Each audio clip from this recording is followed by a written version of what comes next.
नमो भगवते वासुदेवाय। ओम नमो भगवते वासुदेवाय।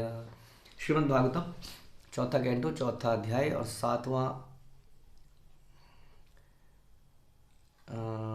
सेवन्थ चैप्टर, सॉरी चौथा कैंटो सेवन्थ चैप्टर और सिक्स्थ हम लोग श्लोक पढ़ेंगे। इससे पहले हमने सुना कि शिव जी के सामने लोग गए थे और शिव जी ने बोला कि मुझे तो कोई प्रॉब्लम ही नहीं है, मेरे मन में कुछ रहता ही नहीं, मैं तो यहाँ भागवत पढ़ रहा हूँ, सामने चार कुमार बैठे हैं, नारद बैठे हैं, मुझे क्या बता रहे हो आप लोग, नो प्रॉब्लम, किसको जिंदा करना है करो फटाफट, नो प्रॉब्लम।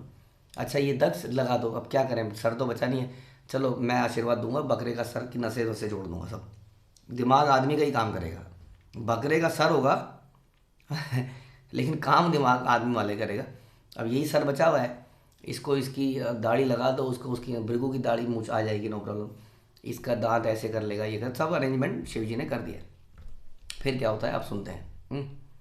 मैत्रेय उवाच तदा तदा सर्वाणि भूतानि श्रुत्वा मीणु तम उदितं परितुष्ट आत्मभीतात् साधु साधु इति अथ अब्रुवन्।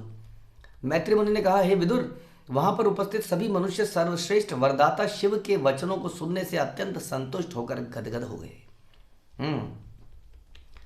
क्यों गदगद हो गए? क्योंकि वो यही चाह रहे थे, शिव जी ने उनकी इच्छाओं को पूरा कर दिया। लोग शिव जी की प्रबाद कह रहे हैं कि लोग इसलिए तो जाते हैं शिव जी के पास कि शिव जी इच्छाओं को पूरा कर देते हैं। लेकिन वो अपने जो उनका ऐसा कई कई शिव जी के ऐसे भक्त भी होते हैं जो निष्काम भक्त होते हैं, जो शिव जी से प्रेम करते हैं और उनकी सेवा करते हैं, उनसे कुछ चाहते नहीं है। तो उनके साथ क्या करते हैं शिव जी प्रभुपाद एक कथा बता रहे हैं कि एक बार एक व्यक्ति शिव जी के पास गया, बड़ी तपस्या करी, शिव जी प्रसन्न हो गए, लेकिन उनको कोई इच्छा नहीं थी इस प्रकार की, ऐसा बताते हैं। फिर भी बोला कि क्या चाह, तो शिव जी ने कहा एक काम करो, तुम जाओ सनातन गोस्वामी के पास वृंदावन में। तो सनातन गोस्वामी के पास गए तो सनातन गोस्वामी ने बोला कि क्या सबसे बढ़िया बेहतर बेस्ट वस्तु आप मुझे क्या दे सकते हैं। सनातन गोस्वामी आप जानते हैं 6 गोस्वामी में से एक। सो सनातन गोस्वामी ने कहा कि जी ऐसा है कि वो कूड़े के डब्बे में आप जरा हाथ मार लीजिए, वहाँ पारसमणि पड़ा है। अब ये गया, जब पारसमणि देख के इसका भी मन एकदम से कर गया, पारसमणि, हाँ। तो उसने टच वच करके देखा और तुरंत सोना बनने लगा, वो खुश हो गया क्योंकि ऑपुलेंस तो करप्ट कर ही देती है हम लोगों को। तो पारसमणि को लेके गया और टच करता जा रहा था, सोना बनता जा रहा था, बट उसके दिमाग में विचार आई कि पारसमणि कूड़े के डब्बे में क्यों पड़ा था। तो फिर से कही, साधु जी ये बताइए, ये पारसमणि आपने कूड़े के डब्बे में क्यों फेंक रखा है, इसका मतलब आपके पास इससे भी बहुमूल्य ये वस्तु है। फिर उन्होंने उनको बैठाया, उनको ज्ञान दिया, प्रभुपाद कह रहे हरिनाम की दीक्षा दी, मंत्र दिया, हरे कृष्ण मंत्र। उसने उस मंत्र को चबा, उसका जीवन धन्य हो गया। एंड देन ही रियलाइज्ड कि what is the value of Hare Krishna mantra, हरिनाम, भगवान के नामों का क्या महत्व है। तो इस प्रकार से शिव जी रास्ता भी दिखाते हैं, लेकिन कुछ ऐसे भी आ जाते हैं शिष्य रावण जैसे, हाँ। तो फिर उसी के अनुसार ये यथा माम प्रपद्यन्ते ताम तथैव जामि, हम जैसे हम सुनते ही हैं, जो जितना गुड़ डालोगे उतना मीठा होगा। जो लोग भौतिक भोग चाहते हैं, शिव जी उनको भौतिक भोग प्रदान करते हैं, लो इसी में खेलते रहो, इसी में डूबे रहो। और सोचना चाहिए कि जिसके पास सर्वस्व सब कुछ भौतिक संपन्नता है, वो खुद अपना जीवन इतना सादगी से जीता है। जैसे कि अभी सनातन गोस्वामी के केस में वो व्यक्ति समझ गया कि ये पारसमणि लेके इसने कूड़े में क्यों डाल रखा है, इसके पास कोई बहुमूल्य वस्तु है। वैसे ही हमें सोचना चाहिए कि सबको वर प्रदान करने वाले शिव जी भस्म लगा के क्यों बैठते हैं, हाँ, मृग चर्म में क्यों बैठते हैं, क्यों पेड़ के नीचे बैठते हैं, क्यों इन्होंने अपना घर नहीं बना रखा। कई बार हम लोग सड़क पे किसी चलते हुए ज्योतिषी के पास हाथ दिखाते हैं, कोई भी इंटेलिजेंट व्यक्ति ये बोलता है, अरे इस ज्योतिषी में इतनी अकल होती तो अपना घर ना बना लेता, सड़क पे बैठ के हाथ देख रहा लोगों का, है ना, करते हैं ना हम ये क्वेश्चन। तो वही क्वेश्चन जो है हम यहाँ पर भी कर सकते हैं, क्यों नहीं करते हैं हम, कि शिव जी क्यों नहीं कर रहे हैं, है ना। सेम चीज़ हम हनुमान जी के लिए करते हैं, हनुमान जी क्यों लंगोट में घूम रहे हैं, हाँ, अष्ट सिद्धि के दाता। तो ये क्वेश्चन है, अगर डीपली सोचेंगे तो यही आंसर आएगा। इसका मतलब इनके पास बहुत बहुमूल्य वस्तु कुछ और है, वो है भगवान का नाम। ये दोनों ही निरंतर भगवान के नाम लेते रहते हैं। उसके बाद ततमीण वासन आमंत्र्य सुनासिरा सह ऋषिभि भूया तत देव यजनम समीणवत वेद सायु तब मुनियों के प्रमुख भृगु ने शिव जी को यज्ञशाला में पधारने के लिए आमंत्रित किया। पहले ये शिव जी को अलग थलग करे जा रहे थे, बुला ही नहीं रहे थे उनको, उनका हिस्सा भी नहीं दे रहे थे। और एक कहावत है कि शिवहीन यज्ञ, हाँ, शिव जी के बिना कोई यज्ञ हो ही नहीं सकता, बता रहे। इस तरह ऋषिगण शिव जी तथा ब्रह्मा समेत सभी देवता उस स्थान पर गए जहाँ महान यज्ञ संपन्न हो रहा था। जिस यज्ञ में ये बाद में वीरभद्र आ गए थे, उन्होंने तहस नहस कर दिया था। अब बोल के सब लोगों ने शिव जी को बोला आप चलेंगे। अब देखिए शिव जी का सादगी, शिव जी चल पड़े, बिल्कुल भी मन में कुछ ऐसा द्वेष नहीं है। तो फिर क्या हुआ, विधाय कात्सर्येन च तत् यत् आह भगवान भव संदधु कस्य या कायेन स्वनीय पशो सिरः। जब शिव के निर्देशानुसार सब कुछ संपन्न हो गया तो यज्ञ में वध के निमित्त लाए पशु के सर को दक्ष के शरीर से जोड़ दिया गया। तो इस प्रकार पशु कौन सा था वो आप जानते ही हैं, बकरा।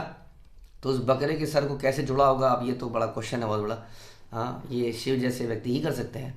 हाँ, तो वो जोड़ दिया और सर जुड़ गया। अब ये प्रभुपाद बड़ा इंपॉर्टेंट चीज़ बता रहे हैं, बोल रहे हैं कि देखिए जी अब ये सर तो जुड़ गया, अब आदमी तो ये बदल गया इसका मतलब, क्योंकि अगर शरीर ही आदमी है तो ये तो बकरा है, ये बकरा है, ये आदमी है, क्या चीज़ है। तो इसकी याददाश्त बदल जानी चाहिए कि खोपड़े में याददाश्त थी, हम कहते हैं ना ब्रेन में ही तो होती है। अब ब्रेन तो जल गया, अब इसकी मेमोरी चली गई जानी चाहिए कायदे से, तो ब्रेन तो खत्म हो गया। तो क्या हुआ देखते हैं। संधीयमाने शिरसी दक्ष रुद्र अभिवीक्षितः सद्य सुप्ते इव उत्थस्थौ ददशे च अग्रतः मृडम। जब दक्ष के शरीर पर पशु का सर लगा दिया गया तो दक्ष को तुरंत होश आ गया, और जूं ही वह निद्रा से जागा तो उसने अपने सामने शिव जी को खड़े देखा। अब क्वेश्चन ये है कि क्या वो शिव जी को पहचानेगा, क्योंकि अब तो ब्रेन तो बकरे का है। हो सकता है बकरा तुरंत घास मांगने लगे। तो क्या होता है, तदा वृष ध्वज दे द्वेषा कलिलात्मा प्रजापति शिव अवलोकात अभवत शरत हृद इव अमलः। उस समय जब दक्ष ने बैल पर सवारी करने वाले शिव को देखा तो उसका हृदय जो शिव के प्रति द्वेष से कलुषित था तुरंत निर्मल हो गया, जिस प्रकार सरोवर का जल शरदकालीन वर्षा से स्वच्छ हो जाता है। और उसके बाद भवसत्वाय कृतधीन अशक्नोत अनुरागतः औत्कंठयात बाष्पकलया संपरेताम सुताम स्मरण। राजा दक्ष ने शिव की स्तुति करनी चाहिए। समझ में आया? इसका मतलब उसको सब कुछ याद था। कितनी हैरानी की बात है कि सर है बकरे का, लेकिन सब कुछ याद है। तो वास्तव में हमारा ब्रेन काम करता है या कोई और वस्तु है जो काम करती है, ये क्वेश्चन है। इसलिए समझना पड़ेगा कि हमारे ग्रॉस बॉडी के अंदर एक सटल बॉडी भी होती है, सूक्ष्म शरीर जिसको हम कहते हैं, जो है मन, बुद्धि और अहंकार। इस मन के अंदर सारी स्मृति है, ना कि ब्रेन के अंदर। ये ध्यान रखना पड़ेगा आपको, क्योंकि जब व्यक्ति की मृत्यु हो जाती है उसको दूसरे शरीर में डाला जाता है। आप देखते हैं कुछ लोग बचपन से ही कुछ म्यूजिकल इंस्ट्रूमेंट अच्छा बजा लेते हैं, कुछ लोग बचपन से ही कुछ अनोखी चीज़ें, बहुत अनोखी चीज़ें आप देखेंगे कई वीडियोस। बचपन से कोई व्यक्ति को याददाश्त आ जाती है पिछले जन्मों की, जबकि पूरा का पूरा शरीर ही अलग है। यहाँ तो चलो खोपड़ा ही अलग है ना, क्योंकि उसके अंदर वही मन, बुद्धि, अहंकार है और वही आत्मा है। सबसे बड़ी बात कि वही आत्मा उसके अंदर अभी भी है, कंटिन्यूटी ऑफ आत्मा। जिसलिए कहते हैं कि देहिनो अस्मिन् यथा देह कौमारम यौवनम जरा। एक देह जो है कुमार अवस्था, यंग एज से ओल्ड एज में चली जाती है, बदलती है शरीर। बचपन में हमारी शक्ल बिल्कुल डिफरेंट है अभी की शक्ल से, फिर भी हम वही व्यक्ति कहलाते हैं, जबकि हमारा शरीर टोटली बदल चुका होता है। क्योंकि there is the same person, जो कि बचपन में भी वही व्यक्ति था, वो व्यक्ति क्या है वास्तव में फिर जब शरीर बदल चुका है तो वो व्यक्ति आत्मा। यही प्रभुपाद यहाँ साबित करते हैं कि बकरे का शर लगाने के बाद भी उसके अंदर वही आत्मा का प्रविष्ट फिर से कराया गया, उस आत्मा को उस शरीर के अंदर फिर से डाला गया। इसके कारण उसको सारी चेतना आ गई, उसको याद आ गया कि मैंने किस प्रकार से अपमान किया था शिव जी का। हाँ, और जब तक ये अहंकार टूटा नहीं तब तक उसको रस्सी जल जाती है, ऐठन नहीं जाती, कहते हैं ना। यहाँ पर अब जाके इनको अकल आई कि मेरे से कुछ बहुत भारी गलती हो गई, and he is realising now.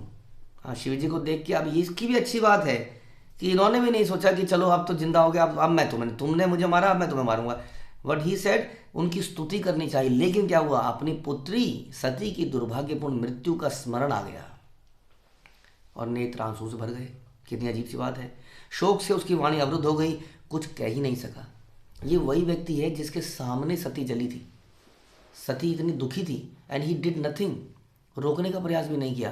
क्या फ़र्क आ गया देखिए, अहंकार क्रोध हमारी दिमाग को कैसे फिनिश कर देता है ना। कहते हैं प्रणशयति, हाँ, क्रोधाद भवति क्रोधाद क्या बोलते हैं उसमें, ध्यायते विषान पुंसा संगस्ते से उपजायते संगात अभिजायते कामा कामा क्रोध अभिजायते, क्रोधाद भवति सम्मोह। और उससे क्या होता है, स्मृति भिन्स्यात्, उसके बाद बुद्धि नाशो, उसके बाद प्रणशयति, यानी कि आदमी का पतन हो जाता है। ये जो क्रोध है, ये जो अहंकार है, ये हमारे अंदर एक सम्मोहन पैदा कर देता है। हमें कुछ ही समझ नहीं आता, मैं कहाँ हूँ, मैं क्या कर रहा हूँ, मैं राक्षस क्यों बन गया हूँ, मैं जानवर क्यों बन गया हूँ। बुद्धि का नाश हो जाता है, हाँ, और आदमी का पतन हो जाता है। ये वही व्यक्ति है जिसने अपनी बेटी को अपने एक तरह से मरवाया था, और अब जब इसका ये नशा उतर गया, भूत उतर गया, जो उसका रूपवान होने की वजह से था, बलवान होने की वजह से था, धनवान होने की वजह से था, अब बकरे का सर लग के सब चूर चूर हो गया है। इसलिए you know that we should be happy that we are not very beautiful, क्योंकि sometimes being a beautiful person is great problem in the world. एक तो हर कोई आके आप कितने सुंदर हैं, आप दिमाग ख़राब करेंगे हमका दिन रात, हम भी सोचने लग जाएंगे हम कितने सुंदर हैं। कोई छेड़ेगा छाड़ेगा, धोखा धड़ी सब कुछ होगा। बदसूरत आदमी बेटर है क्योंकि घमंड नहीं होगा कभी, क्योंकि anyway we are not this body. इस संसार में हर कोई खूबसूरत बनना चाहता है, कोई बलवान बनना चाहता है, कोई पैसे वाला बनना चाहता है। उसी से सारी प्रॉब्लम, पूरी की पूरी कहानी इसके ऊपर है। जैसे ही बकरे का सर लगा सब खत्म हो गया, हाँ, और सब नॉर्मल, अब चेतना नॉर्मल आ गई। अब उसको रोना आ रहा है कि मेरी बेटी मर चुकी है मेरे कारण। इतना आंखों में आंसू आ गए कि वो बोल नहीं पाया कुछ। कृच्छ्रात संस्तभ्य च मना प्रेम विवलिता सुधी ससंस निर्वल्लीकेन भावेन ईशम प्रजापति। उस समय प्रेम विवल होने से राजा दक्ष अत्यधिक जागरूक हो उठा। उसने बड़े ही यत्न से अपने मन को शांत किया, अपने भाववेग को रोका और शुद्ध चेतना से शिव की स्तुति करनी प्रारंभ करी। रुका नहीं वो आज तो मौका नहीं छोड़ूंगा। आंसू आ रहे हैं एक तरफ से बेटी के जाने के कारण, लेकिन ही वॉज डिटरमिन्ड कि मैंने जो अपराध किए हैं, कहते हैं कि वैष्णव के प्रति अगर अपराध किया जाए तो वैष्णव से क्षमा मांगी जाए, वैष्णव की सेवा करी जाए, उसकी ग्लोरिफिकेशन करी जाए। That is the only way. And he was determined this time कि अब तो मैं अपने पापों को दूर हटा के रहूँगा, शिव जी की ग्लोरिफिकेशन करके रहूँगा। उन्होंने क्या ग्लोरिफिकेशन करी, इसको हम अगले प्रवचन में सुनेंगे। हरे कृष्ण। श्रील प्रभुपाद की जय। ग्रंथराज श्रीमद् भागवतम की जय। क्वेश्चन।